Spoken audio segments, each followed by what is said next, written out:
Quero cumprimentar os participantes desse congresso, dizendo da satisfação em poder compartilhar o nosso trabalho.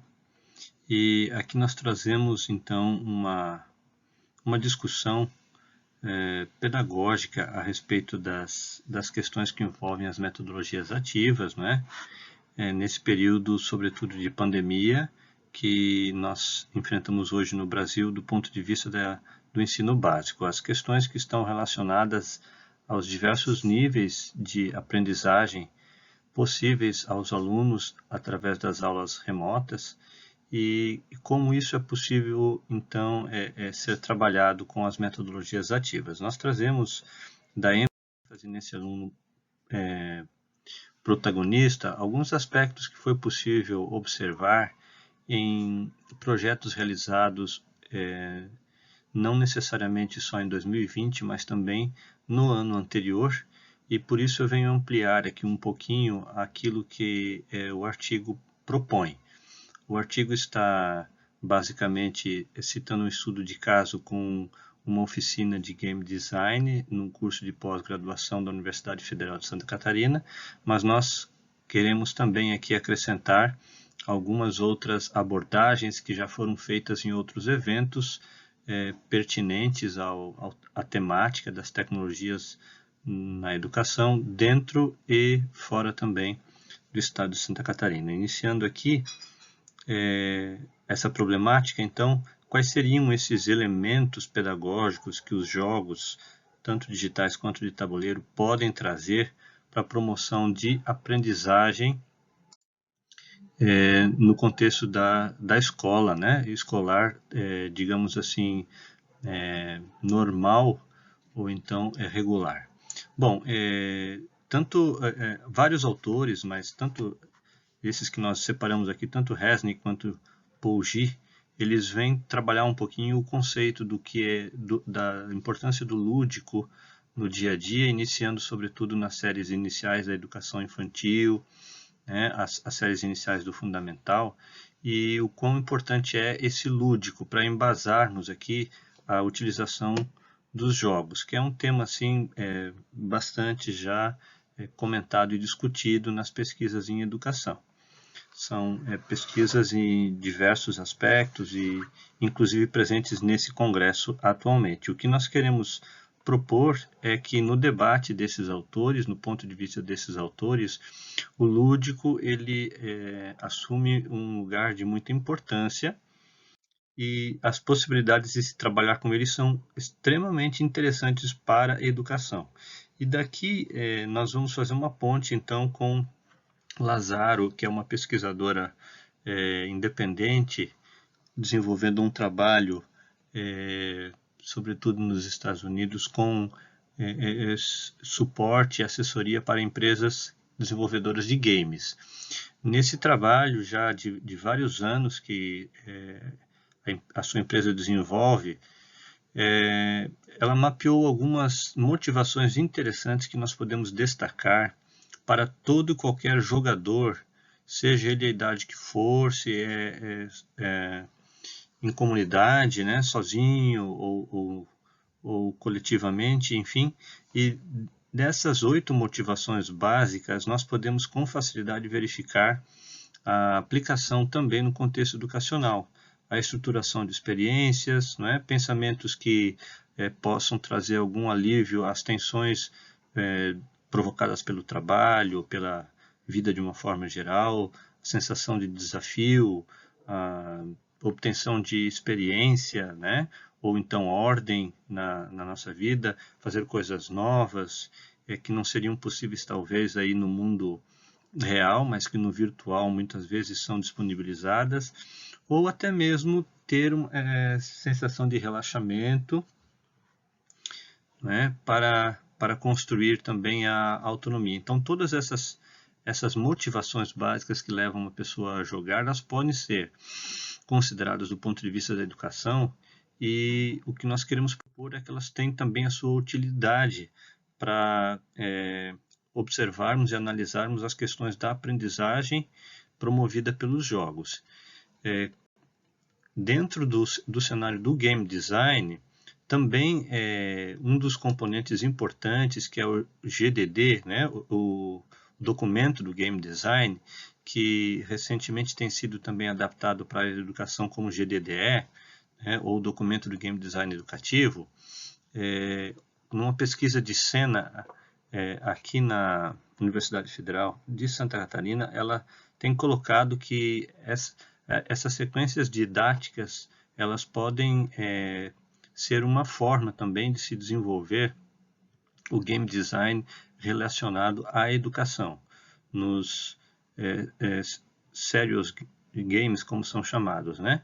Então, pegando-se os elementos básicos de um jogo, como são traduzidos, por exemplo, por Shell, né, na sua tradicional tétrade, ali a estética, a mecânica, a narrativa e a tecnologia, Sena procura analisar que a produção de um game, através desse documento do Game Design, tem algumas vantagens interessantes se for considerada do ponto de vista de um jogo comercial.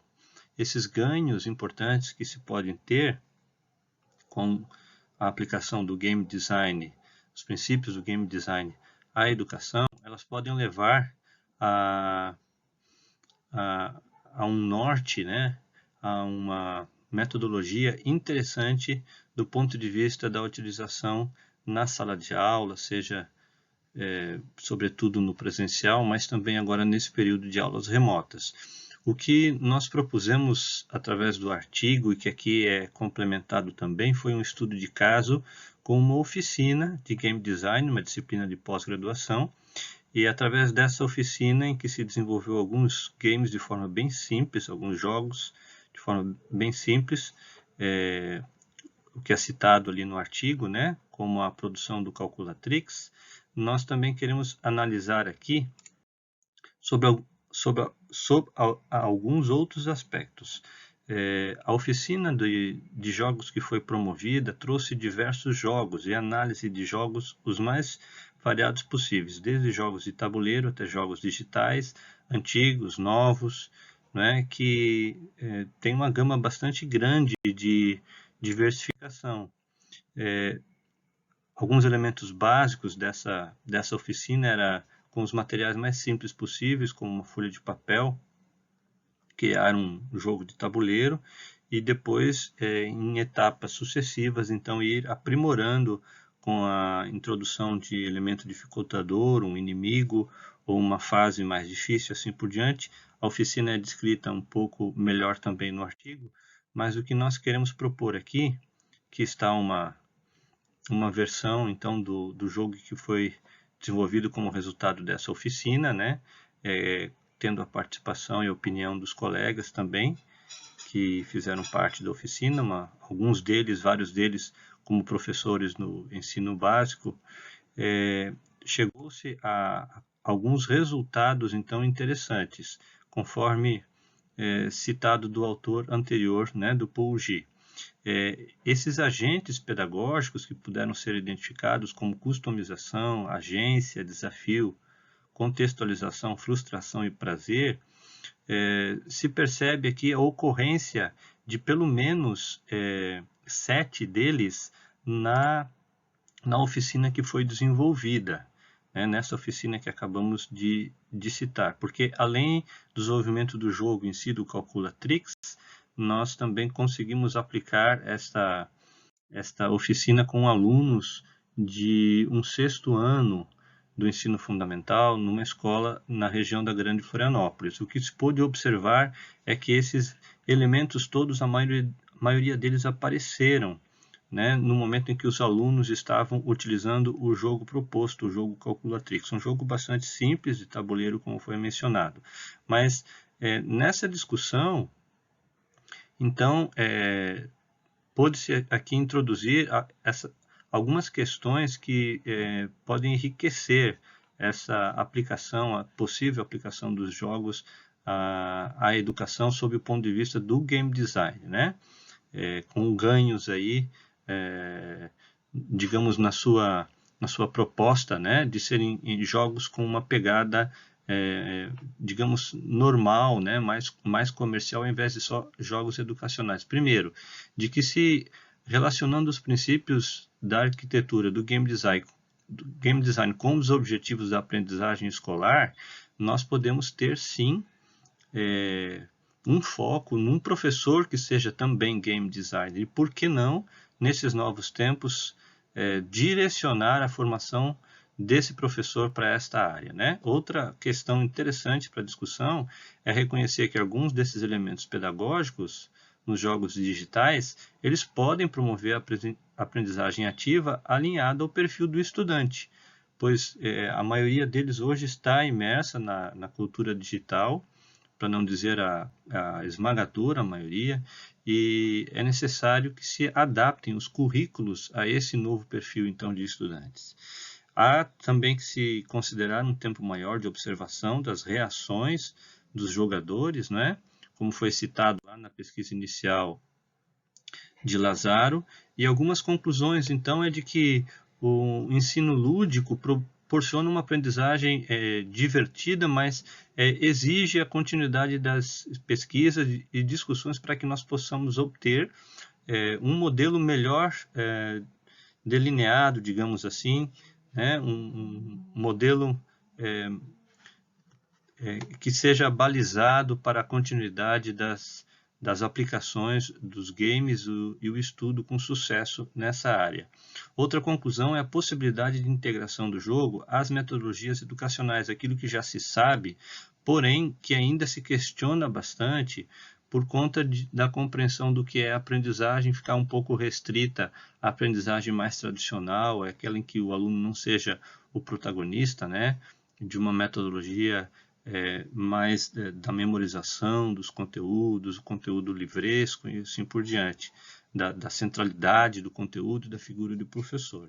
E desses 8 tipos básicos de motivação que nós citamos mais à frente, apenas o primeiro não pôde ser observado, que foi a mudança ou reestruturação das experiências internas. Os demais puderam sim ser citados. Então fica aí também algumas questões para um debate futuro e enriquecimento dessas questões relacionadas aos jogos que nós pensamos ser úteis. Um grande abraço para todos, espero ter contribuído de alguma maneira, não é, nos trabalhos aqui e nos temas aqui do Congresso.